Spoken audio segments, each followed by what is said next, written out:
ready to take off ang aming airplane. And within 2 hours, naroon na po kami sa aming destination. Welcome to Macau! Andito na po kami sa airport ng Macau. Ayan po. Yun o, Macau. Diba sige dyan, kapunta ka dyan. Kunan kita ng picture habang nag-video ako. Ayan, okay. Let's go. Labas na tayo.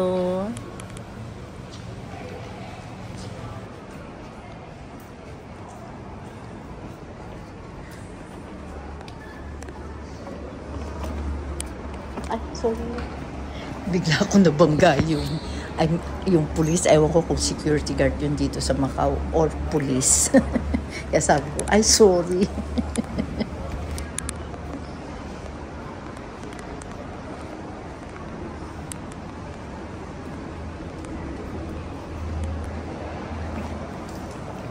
Hi, ate. Welcome to Macau. Maliit lang din pala ang airport ng Macau, no? Kala ko malaki. Okay, papunta na kami sa hotel at magpa-taxi lang po kami para makarating kami sa hotel. Marami din po kami nakasabay ng mga Pinoy na papunta rito sa Macau. Kaya I think nakapila din po sila dyan. Ayun na, nakapila po sila yung ibang kasama namin. Talagang kahit saan ka magpunta, maraming Pinoy. Base sa mga napapanood ko po ng video. First time ko po dito sa Macau.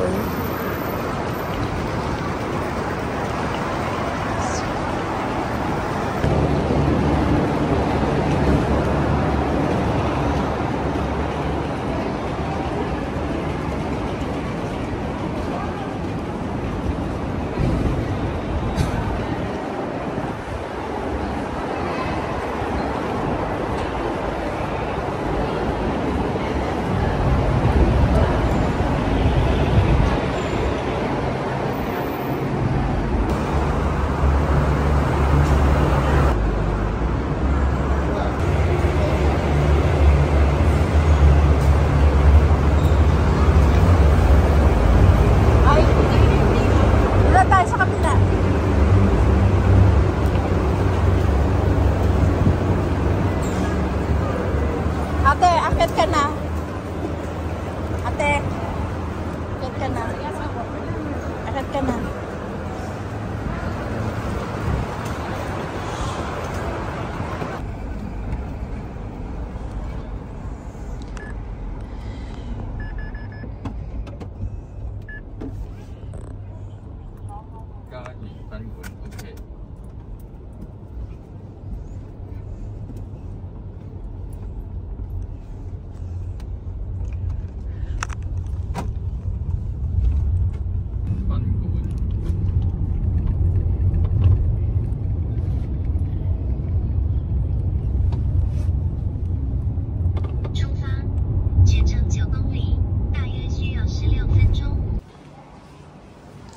Hi, good morning! Wow, ang daming tao dito. First day po namin dito sa Macau. Kagabi po, dumating po kami sa hotel, natulog na lang po kami. And now, here, narito po kami sa area ng dito sa lumang simbahan.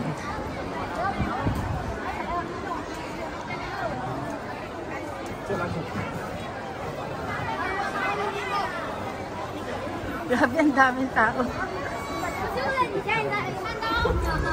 Daming tao. Ang daming tao. Sunday kasi, kaya maraming tao.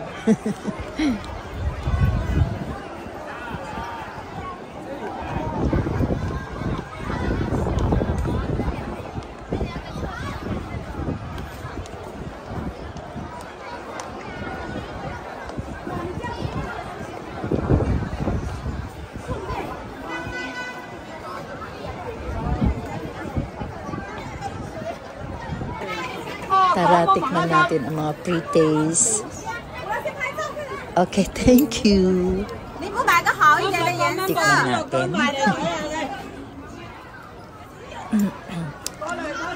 Medyo matigas, pero okay lang. Okay lang yung lasa. Libre na nga lang eh. Ang daming pre-taste. Magsasawa ka.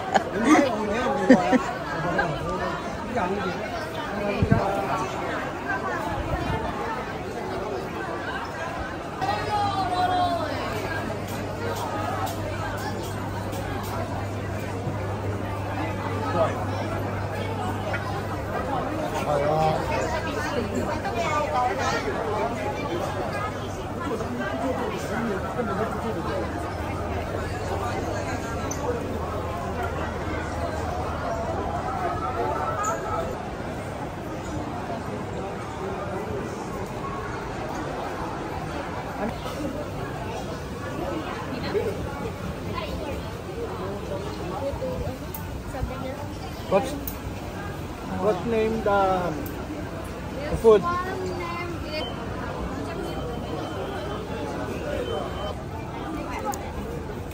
Curry, ayoko na kami. Okay, kung hindi ako nagkakamali, ito raw yata yung sinasabi nilang Senado.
Wow!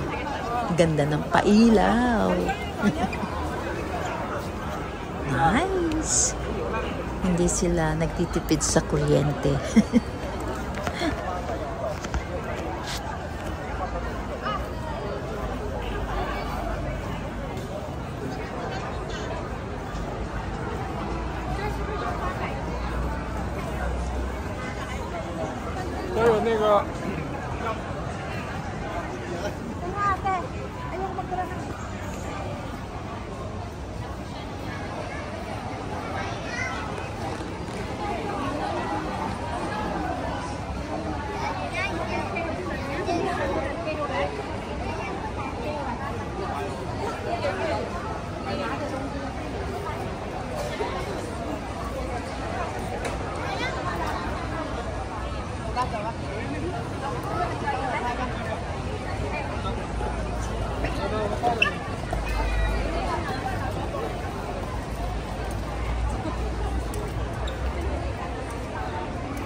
Sobrang ganda.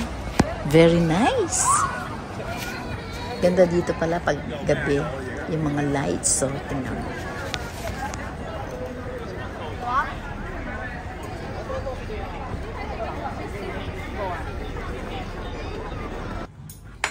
Nagutom na po kami sa kagagala. Kaya heto, dinner time.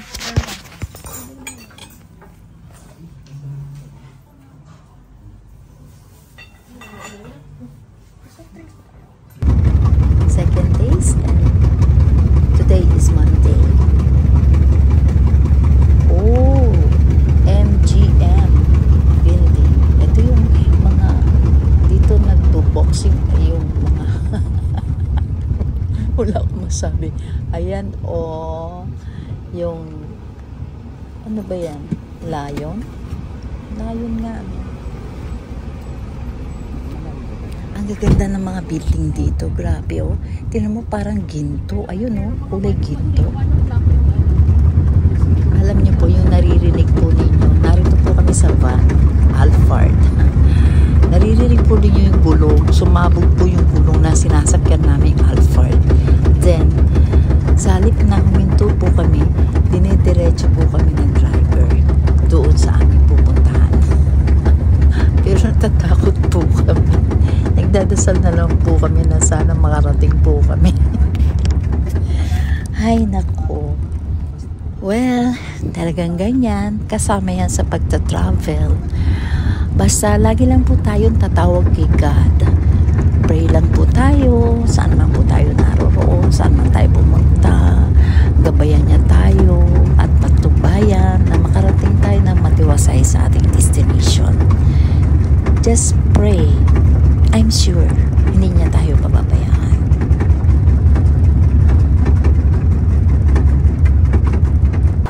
Patingin nga, asan yung gulong? Ay, oo nga, flat tire. Ay, thank you God. Nakarating po kami ng matiwasay.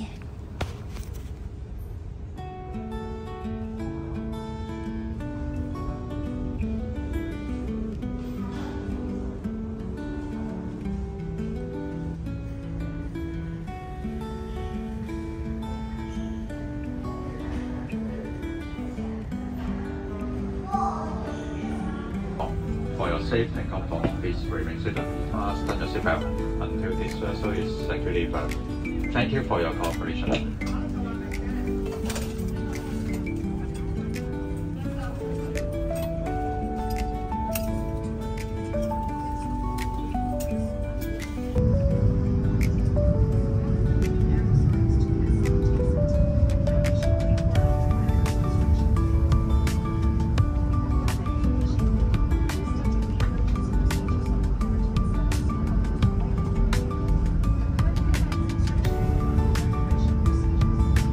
Nakasakay po kami sa ferry at papunta po kami ng Hong Kong.